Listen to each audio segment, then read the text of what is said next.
Hello and welcome to another glorious read. I am your host, Aspen M. Sage. Let's get into it. First off, I want to say sorry, it is Saturday. I know I usually post on Fridays, but things went down.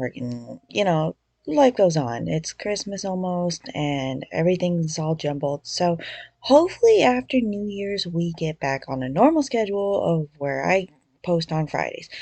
But for now, we're going to keep doing what we can, and as long as I get a podcast out for you guys' enjoyment, I do not care. Um, First off, I also want to say that I finally finished the Night series that is currently out.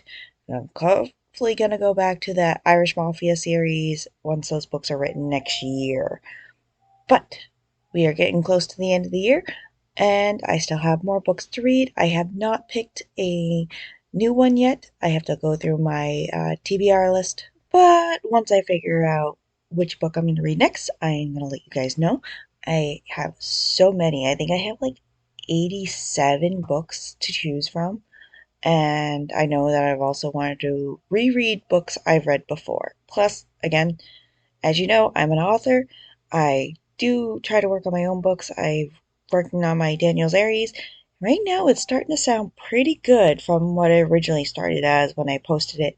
Um, but again, this is going to be a second edition, so it's going to be a little different and hopefully better because I want to bring people into the story and I want them to stay through the 12 book series. And then we'll go from there. And of course, I'm working on my Fox and the Hound little twisted story there, and hopefully that, kicks off pretty well. But all right, let's get into it. Like I said, I just finished the last book, book three of the Howl's Night series with Carl and Gwyn, and this is the Knights with Benefits by Leann Ryan. So the book starts out in a bar, or what they call the hangout in the book, and Gwen is drinking pickle juice and vodka. That is a strange combination to me, but you know what? Let the woman have it. Gwen is an older woman. I don't know exactly how old she is. I'm assuming she's probably in her 30s or 40s. At least that's where my mind put her. She might be a little older. She might be in like her 50s or 60s. I doubt 60s though. So Coral comes up to her and starts basically chatting her up. And she's very uncomfortable with alphas after her mating with a purist who took her unwillingly at a young age. So she's already had two grown boys, alpha children, who are off, and one's following in his father's footsteps, and one is not and trying to go to college. The Now Gwen is trying to live for herself. She is free of her bond with this man who has controlled her for so many years, and he basically died. I don't know why, and she's free of the bond. So now she's trying to live her life, like I said before. And she has bought a rundown building beside the hangout to make a cafe. What's also going to be a little reading nook. And she's wondering how she's going to pay and do all the renovations and stuff to get it open. It's her dream. She wants to live for herself. She wants to open this store and not be under anybody's, direction or be under Alpha's control. Well, she likes Carl because he is more considerate of her feelings. He seems to feed off of her and know what she desires. And she's like, okay. And the barkeep, David, is like, hey, this man can fix anything. And Gwen's like, oh, really? I got a, cafe I'm trying to run and I need help. And Carl is like, absolutely. And of course, instantly, the alpha knows that this woman is everything he wants. Like his bear, because he's a grizzly bear, is like, I need to protect this woman, this Omega. And so Carl starts working with her, but he's really respectful. And Gwen is starting to slowly realize that he's not an alpha that she grew up with. Like he's not like the alpha that she was mated to, Anthony or Antonio, something like that. Um, he's not aggressive. He doesn't demand stuff from her. And she's like, okay, cool, slowly trying to work up to this. But Carl is trying to make her comfortable with him. Like, he understands the whole nightmares and the PTSD because he was in the army. Um, and he still has nightmares and he wakes up shredding his sheets and stuff with his bear. I don't know, or in the story, they don't tell what happens other than I think he got shot protecting somebody. Um, but yeah, I kind of wish that was in the story because I wanted to know his backstory a little bit more. But the story focuses more on today's events. So, like, you hear a lot about, like, him trying to overcome being aggressive and trying to keep this Omega calm. And you hear about Gwen trying to realize that not all alphas are the same. And she realized as soon as she met Carl that he was a shifter. And she's like, I could tell by the size, I could tell how he is. She's like, okay, I'll give you the benefit of the doubt, make me comfortable. And slowly Carl starts to break down her walls, and she knows it, but she's just like, nope. They keep going, and then he basically is trying to provide for her without her knowing. So he's like paying for stuff for these renovations, and he finds out the duplex she's living in also needs work. So he's doing roofs for her, and he's also fixing the cafe, building bookshelves and walls and kitchen sinks and stuff like that. And he's also cleaning up for her. And she's like slowly realizing that this alpha is not gonna down her like the last one did. And he even takes her to like the equipment store with him, or the lumber store, or whatever you want to call it, tool shop. And he's like helping pay for stuff and putting the stuff that she needs so the insurance company pays for it. And she's just like, why did I bother coming? And he's like, so that you know what you're buying. And she's like, uh-huh. And he's like, oh yeah, I forgot that you raised two alpha boys, you can smell bullshit. But she's like slowly like feeding her Omega side by like also taking care of him by like feeding him and making sure he's safe and stuff like that. So they're actually benefiting each other. Well, come through the story, she thinks she's too old to do anything, like for a mate, too old enough for a heat. Her oldest son, who's following in his father's footsteps, comes back around, and she's like, "How the hell did you find me?" Blah blah blah. And he's like, "I of course know where my mother is because I own you, and I own this money, and that you spent Dad's money on this and this stupid stuff. And this is my shop now." And she goes, "No, it's mine." Um, and then he finds out that his mother's going to go in heat and goes, oh, so you're not useless after all. I'm going to go find another mate for you, one of Dad's associates. And she's just like, oh, God, no. Well, basically, this happens where Carl's like, I won't let that happen. I'll protect you. Don't worry about it. Um, Gwen comes to the um, conclusion she doesn't want to be forced into another meeting.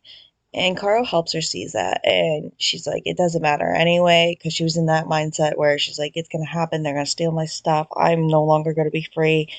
And she goes, and this is what's gonna happen. Well, Mr. Carl, the sweet lovable blueberry is like, no, I won't let that happen. I'll make sure that you're protected and that you're cherished, and I won't let anybody else have you. Gwen's heart melts, her walls break down. She's like, I want you to help me through my heat. Carl is all for that. He is like, yes, finally. Like, he hates being separated from this woman, and he's been trying to wiggle into her heart so badly. And I love Carl for it because he's such a green flag person. Like, he's like tending and caring and stuff. But at the same time, he's battling like anger and stuff on the inside. Do feel bad for him on that one.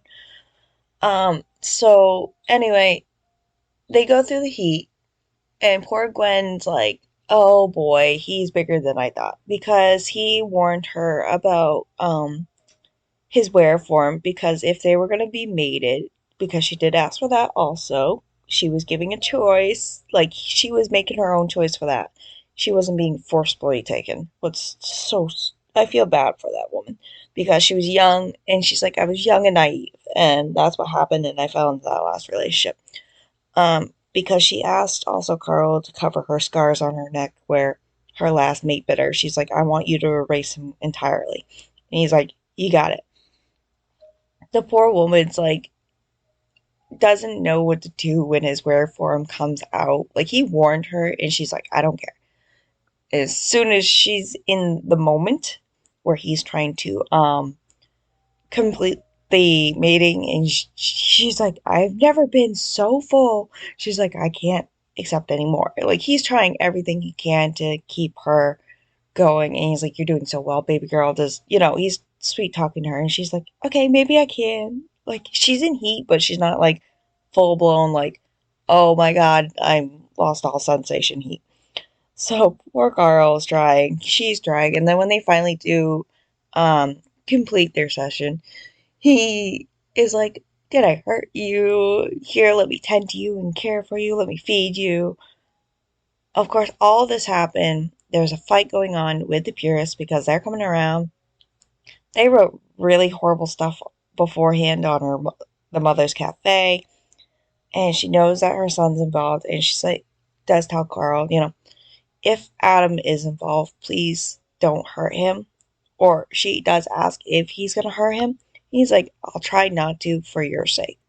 But they end up going to church, as they call it. This is where they held their meetings for the Hell's Knights. She finally meets Sebastian and Brooke. She also meets Danger and Charity. And she's like, well, at least there's other Omegas, and they seem pretty happy. And Brooke becomes pregnant in this book. It's kind of exciting. Um, so they go to church, what's basically the meeting hall, and all of a sudden they get a text saying that the purists are here and they're causing problems, and one of our groups, or part of the group, is in trouble. All the alphas leave except for Patch, who I'm still curious about because I'm really hoping there's a book, and I think she's going to write a book on this one. And another guy, I can't remember his name, but he's a younger alpha that Carl's like, you have cubs, you mated, you stay. Take care of the Omegas. So needless to say, all the alphas ride off. There's Sebastian, Danger, and Carl, and all the other alphas, and they show up. And the purists have basically got one of their men collared and beaten, bloody. They got the barkeep who's all beaten up and bloody. And so Carl and Sebastian are, shifting, and Danger's keeping as much cool as possible, and they're trying to handle the situation. And of course, Adam is there, and he's like, we're come back for what's ours. You took my mother. She needs to come back and serve a purpose. She belongs to me. That shop and that dinky little place she lives in belongs to me. And Carl's like, bullshit. She's my mate, and I won't let you speak to her that way. And he's like, there's no way my mother would have betrayed us that way. And he goes, bullshit, because I got the proof, you know. And he's like, oh, and then they call her a traitor and stuff, and Carl loses his shit. And honestly, I don't blame him because this little shithead decided to call his mother some unkind words because of what she decided to do for herself. And during this whole fiasco, there is a fight that breaks out, and Sebastian is choking Adam out, and Carl comes over, and Sebastian puts him down, and Carl basically leans in front of Adam in his bear form and then shifts, I'm assuming, back to a human.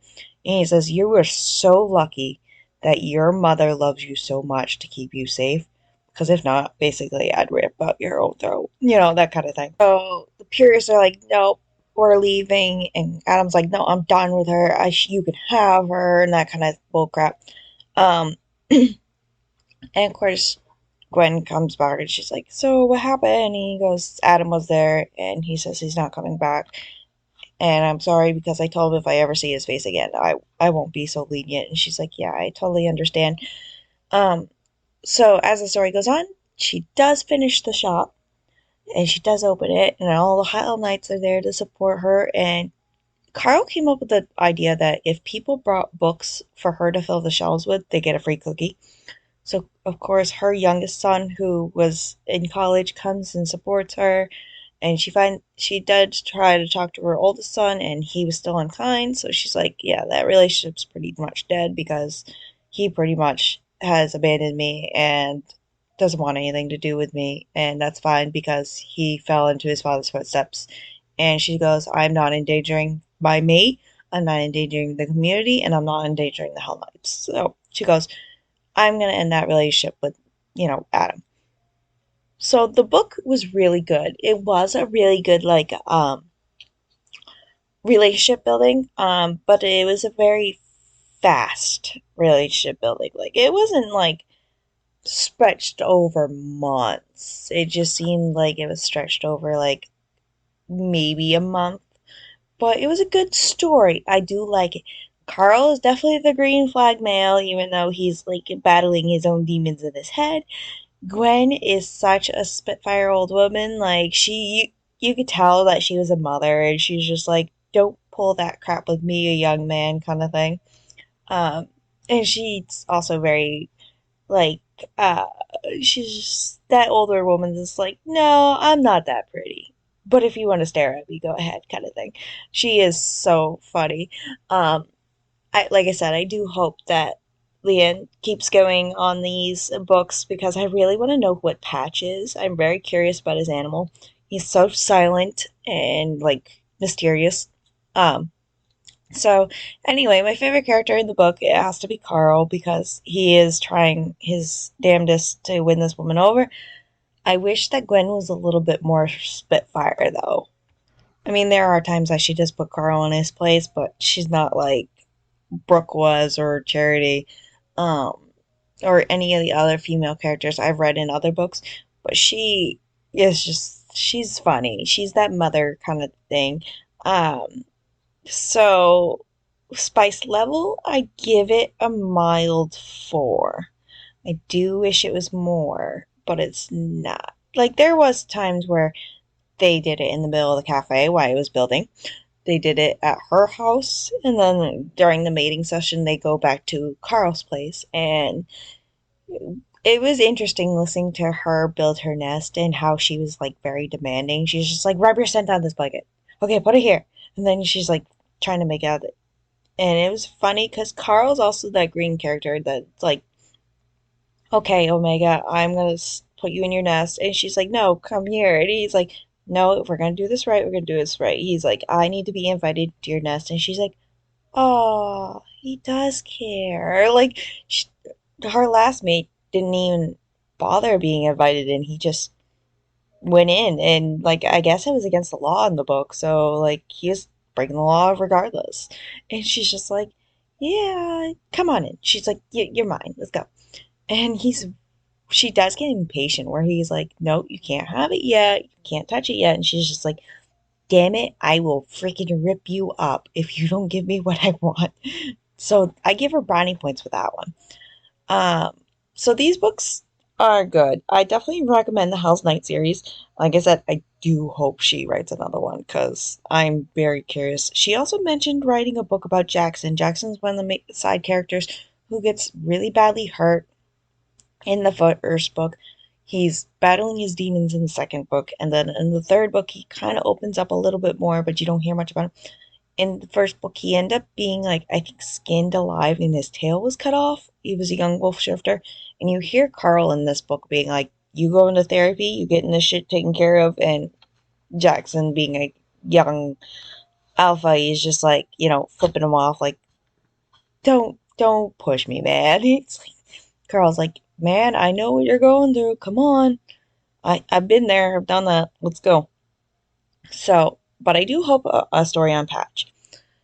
With that being said, that is my book review. I definitely give it a 4 star all around. Like I said, I really wish there was more on the backstory of Carl because Carl is kind of still mysterious. I want to know more about his army background. With Gwen, you get the gist of it. She was basically the Omega. She was naive. She was taken at a young age to be mated to this Alpha. And had boys and she had no control of her life, no control of her money. This man controlled everything about her. So it was good to see her get her own freedom. I do like that. And I'm happy for her on that one.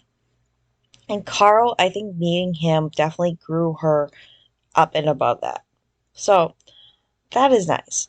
This is definitely a relationship building book. Um, and the reason why the title is Knights with Benefits is he explains the House Knights and stuff like that to her. And she goes, okay, so you're going to be not my knight in shining armor, but you're more like my knight with benefits. And he's like, I kind of like the sound of that. Um, so they kind of were like a low key relationship at first, and then it grew. And then he's like, nope, this is my Omega. And she's just like, this is my Alpha, even though if I don't want to admit it. So they got a cute, even though they're an older couple or they think they're older. It's just funny how they have this little like relationship dynamic and they're still like two teenagers inside being like, hey, we're flirting kind of thing. It's really cute in my opinion. But yeah, that's what I got for a book for you guys. Definitely check out the House Knight series. It's a good one. I'm hoping I gotta find another book by today to see what I'm gonna read. Like I said, I have like 87, 84. It's in the 80s of books I want to read. I know that I'm waiting on more of the series. Like I know some of the books I have there are not out yet. They're on pre-order, but regardless, I gotta read them. And of course, I'm gonna still work on my Daniel's Aries and my Fox and the Hound book because I really, really want to get my Daniel's Aries out again. I did take everything first book off sale right now, mostly because I really, really want people to look at the second edition than the first edition. Like, I don't want people to go, wow, this book really stinks. Like, the story had, as somebody put in a review before, the story had um, properties or they had the making of a good story, but it's not there. So I want people to forget about the first edition and jump right into the second edition where the story flows so much better. I am loving it and I hope it keeps going. And like I said, Daniel's Aries is my first ever book I've written and I did jump into it. It took me a year and a couple months and I just went through the editor and I didn't even really think about it and I just threw it up and now I kind of regret my decision, but I was learning. I was learning. Plus, I'm making still crafts, and I'm still getting ready for Christmas. There's still a lot of things to do, and I got a lot of gifts to make, like a wallet. And I've tried a couple times, and they came out fails, but I'm still learning. Still learning. It's a learning process, especially when I do everything by hand, and I'm using different tools to carve the leather on the inside or the outside. Correction. But with that being said, I hope everybody has a great day. I know that it's a full moon today and tomorrow. Um, I also know that the winter solstice is coming up, so that's exciting. It's going to be the longest day of the year. But it is dark here still. It is cold, and I'm going to finish my coffee. And I hope everybody has a fantastic day. I hope you go do something different and enjoyable. Maybe create something with your own hands. Go do something fun. Because you know what? You deserve it. And I'm going to go spread some holiday cheer later. But thank you all for listening, and I hope you enjoyed this podcast. And I will have you for the next one. See you next time. Bye bye.